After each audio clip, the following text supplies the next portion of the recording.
Part 34.6 Surah Saba Sheba Assalamu Alaikum. Welcome back to Sufi Essence with Hammad Syed. Our continued deep engagement with the majestic and intensely intellectual revelations of Surah Saba now brings us to a moment of breathtaking, ultimate confrontation, a scene that stands as a stark, unyielding reflection of our temporal choices and spiritual allegiances.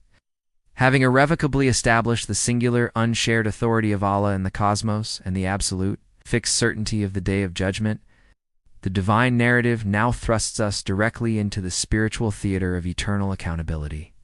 This section, meticulously covering 5 pivotal verses, is a magnificent, penetrating analysis of human culpability, detailing the furious and agonizing spectacle of mutual recrimination tabarrī, the final, chaotic dissolution of all corrupt worldly alliances between the arrogant leaders Mustakbirūn and their former spiritually weak followers Mustad'afūn. This is a warning of the highest severity, compelling and profound argument for the cultivation of absolute spiritual autonomy and the relentless non-negotiable pursuit of genuine ilm knowledge. The true Sufi path, built upon the foundation of continuous, rigorous self-examination, muhasabah, finds its supreme urgency here, compelling the listener to ensure their allegiance is given solely to Allah, and that their spiritual life is not ceded to any corrupting human authority. On that day, every worldly bond will dissolve, and the soul will stand utterly alone, responsible for its autonomous choices before the absolute judge, the absolute refusal, and the catastrophe of alliance. The discourse commences by firmly establishing the spiritual prerequisite for the ensuing spectacle, the conscious, willful rejection of the divine message that justifies the severity of the reckoning. Kenzel Iman. Quran, Surah Saba Sheba, Chapter 34, Verse 31. And the disbelievers say, "We will never believe in this Quran, nor in that which was before it. And if you could only see when the unjust will be brought before their Lord, casting blame on one another. Those who were deemed weak will say to those who were arrogant, had it not been for you, we would have certainly been believers."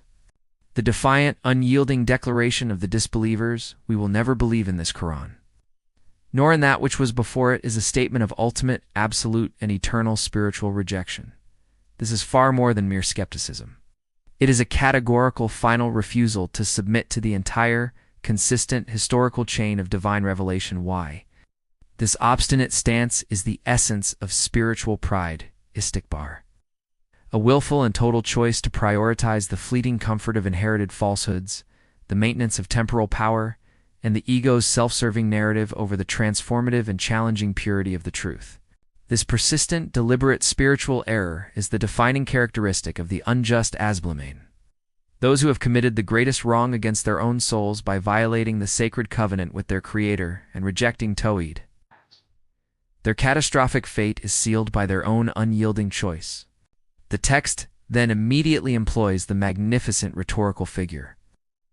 And if you could only see Walatar, device that compels the listener's spiritual imagination to visualize a scene of unimaginable spiritual and psychological chaos. The unjust are brought forth, not in quiet despair, but in a state of furious, chaotic, and self-destructive casting blame on one another. Yargu Bodohim, Ilch Badin, Alkola. This frantic mutual spiritual finger-pointing signifies the catastrophic and instantaneous collapse of all worldly contracts, alliances, and social facades. The bonds built on mutual sin, shared authority, and temporal interest instantly dissolve into a frenzy of desperate, selfish recrimination. The entire intricate architecture of their corrupt society is revealed as utterly hollow. In the presence of the absolute judge, every individual acts only on the desperate final instinct of self-preservation. This betrayal is the final proof that their unity was never spiritual, but entirely materialistic and opportunistic. The first, penetrating sound in this spiritual chaos is the desperate accusation from those who were deemed weak. All lad, Hana used it if. These are the vulnerable, the masses, the spiritually or economically oppressed who now direct their final fury at those who were arrogant. Allah Hina Stakbar, the powerful elites, the tyrannical rulers, and the false religious authorities who commanded their allegiance. Their desperate defenses, had it not been for you, we would have certainly been believers. This plea is an attempt to transfer the monumental burden of guilt, arguing that their adherence to Kufr was not a choice of sovereign will, but an inevitable reaction to a spiritual despotism imposed by their masters. They claim they were victims of a pervasive, systemic oppression where the path of pure guidance al-Hud was deliberately obscured, made financially unviable, or rendered socially suicidal by the pervasive power structures created and fiercely maintained by the elite for their own self-aggrandizement. This is the tragic cry of the soul, claiming victimhood over its own willful, albeit coerced, compliance. The complex theology of individual guilt and systemic evil, the dialogue continues. Moving into a deep theological exchange regarding the nature of human responsibility, where the leaders offer a powerful counterargument based on free will, which is then refined by the followers' description of systemic corruption. Kanzel Aman, Surah Saba Sheba, chapter 34, verse 32. Those who were arrogant will say to those who were deemed weak, "Did we prevent you from the guidance after it had come to you? Nay, but you yourselves were guilty." The arrogant leaders instinctively recoil from the accusation of being the sole agents of damnation, mounting a shrewd, self-preserving defense rooted in the theological bedrock of individual free will. Their rhetorical question, "Did we prevent you from the guidance after it had come to you?" is a powerful deflection. They implicitly acknowledge that guidance, the pure message of Tawhid delivered by the Prophet, peace be upon him, did indeed arrive and was accessible to all. Their argument is essentially, we commanded, but you possess the intellect and the spiritual capacity to choose the truth. You consciously chose to obey us over the divine command. We misled, but you followed willingly, prioritizing worldly ease over spiritual fortitude. This defense rests upon the irreducible moral core of individual autonomy and the fact that the truth was always made distinct from falsehood. Their final, crushing conclusion is, "Nay, but you yourselves were guilty, Balkantum, Mudraman." The leaders accuse the followers of being intrinsically guilty Mudraman, a term encompassing not only sin but a fundamental criminal failure to utilize their innate spiritual defenses. They assert that the followers possessed an inherent spiritual weakness, a love of ease or a predisposition towards sin that made them receptive vessels for corruption, whether the leaders existed or not.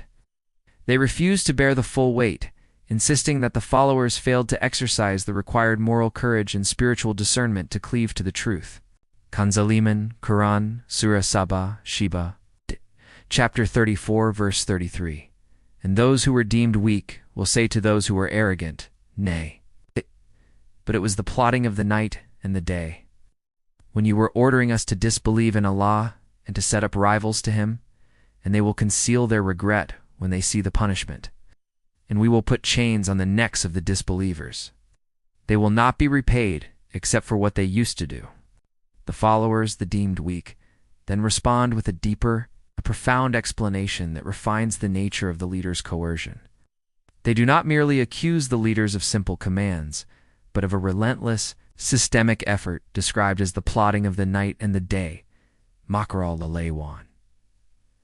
Nar, this comprehensive and magnificent image of ceaseless, continuous conspiracy, implies a perpetual spiritual siege that operated without pause, permeating every aspect of their lives, socially, politically, and economically.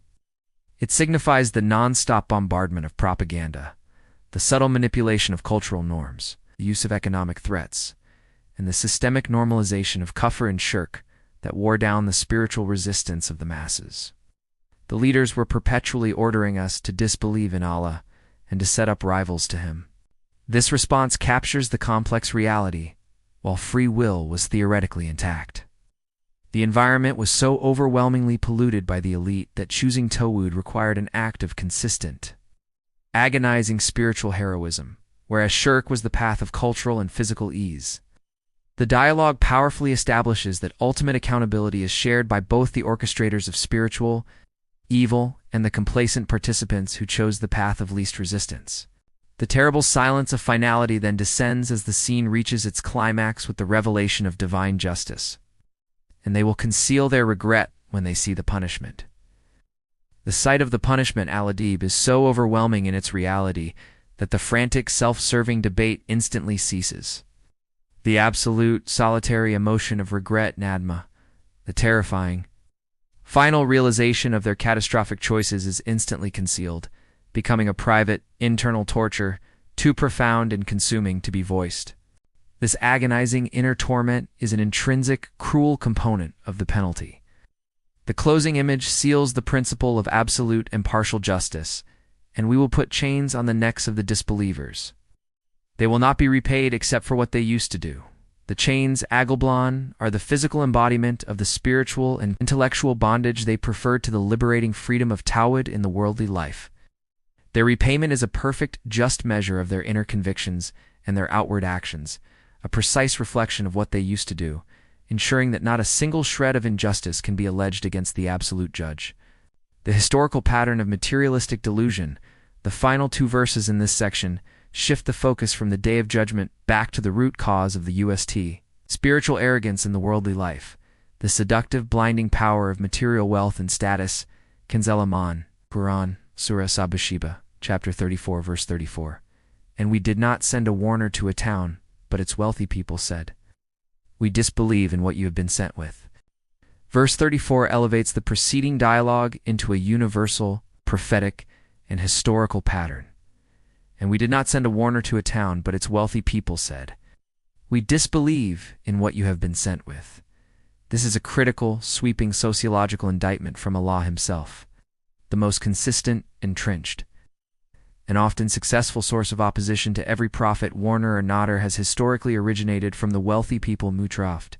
These are the elite whose entire existence is defined by their excess IRF. Their luxury, their profound vested interest in the status quo, and their fundamental inability to imagine a reality where their temporal power is not absolute. Their rejection of the egalitarian, accountability-driven message of Tawhid is not intellectual, but an act of political and economic self-preservation. The Prophet's peace be upon him, message of moral equality and ultimate justice, represents an existential threat to their exploitative structures and their self-indulgent comforts.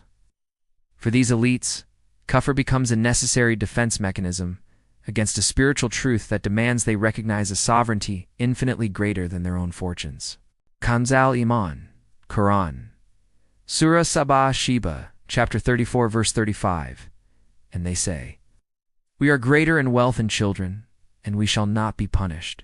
This verse captures the core, tragic spiritual delusion that fuels the arrogance of the elite across all civilizations. We are greater in wealth and children, and we shall not be punished. They commit the catastrophic error of equating material affluence, amalan, and familial abundance, Alden, which are, in reality, temporary trusts and rigorous tests from Alawith, an eternal seal of divine favor. They mistake their worldly success as a definitive, divinely issued guarantee of spiritual immunity, nu beam, adaban. This core belief is the very essence of materialism, the conviction that transient prosperity is a viable substitute for eternal righteousness and a foolproof shield against the absolute law of divine justice.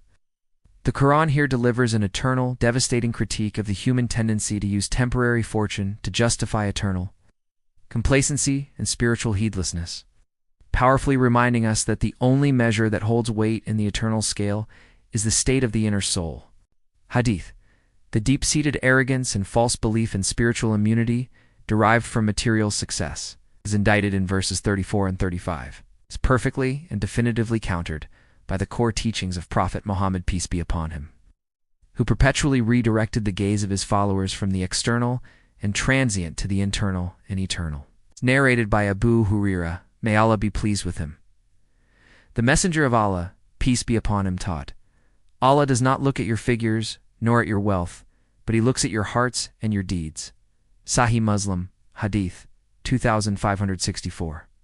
This immensely profound hadith serves as the absolute prophetic commentary on the self-deception of the worldly elite.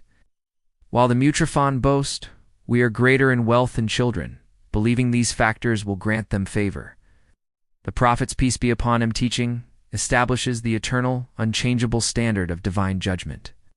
Allah, the all-knowing and the best of judges, completely transcends and dismisses these fleeting, external, and material metrics. His scrutiny is fixed entirely upon the heart's kolbakam, the sincerity of the tawhid, the purity of the intention, and the depth of the piety taqwa, and the deeds a meklakam, the consistent, truthful expression of that inner faith in action. This statement acts as the ultimate equalizer, ensuring that on the day of judgment, all worldly ranks are nullified, and the sole currency that matters is the spiritual purity and devotion displayed before Allah, Ar-Rahman, and Ar-Rahim. We conclude this profound and challenging discourse, having absorbed the terrifying reality of the final reckoning and the disillusionment, its catastrophic consequences of both spiritual arrogance and weak compliance. Let the fury of the final blame casting be a perpetual, potent warning to you. Seek spiritual autonomy by rooting your belief solely in the clarity of ilm, and never, under any circumstance, surrender your conscience to a corrupting master, nor allow your heart to be enslaved by the material illusions of this fleeting world. Your eternal worth is measured by the sincerity of your heart and the righteousness of your actions, not by the size of your hand's wealth. Let us now supplicate, drawing from the profound lessons of these verses, asking Allah to grant us a deeper understanding and to guide our every step. O exalted in might and all-wise, fortify our hearts against the pervasive spiritual arrogance that accompanies the deceptive allure of wealth and material abundance. We seek your refuge from the profound spiritual error of being counted among the arrogant leaders who establish systems of error, and from being the weak followers who abandon your guidance due to societal or economic coercion. Grant us the illumination and unwavering courage to see and embrace the truth when it arrives, and never to deny your final, continuous line of revelation due to human pride or fear of worldly loss. Break the chains of worldly plotting and continuous, insidious deception that seek to turn us away from Tawhid and bind us to your rivals in the social, political, or economic sphere. Make our hearts and deeds pure, for we know with absolute certainty, based on your Prophet's peace be upon him teaching, that you look only upon our sincerity and our intentions, and not our fleeting figures or temporary possessions. May we never succumb to the catastrophic mistake of interpreting your temporary provision as a sign of spiritual immunity from the terrifying, certain consequences of our disobedience and spiritual neglect. In the agonizing moment of the final reckoning, shield us from the degrading, futile act of blame-casting and grant us the immense dignity of sincere, effective, and acceptable repentance. And allow us to stand autonomously before your absolute justice, O Ar-Rahman and Ar-Rahim, free from the condemnation and concealed regret of the unjust, on the day when neither wealth nor children shall be of any ultimate avail. May Allah illuminate your heart and mind with the light of this divine ilm. May He make your channel a beacon of guidance for all who seek spiritual clarity and truth. May your efforts be a source of immense reward, and may you be granted the highest stations of paradise. May the peace and blessings of Allah always be upon you and your loved ones. May He grant you unwavering steadfastness on the path of truth, and may your work be a testament to His magnificent names, Ar-Rahman and Ar-Rahim. Amin.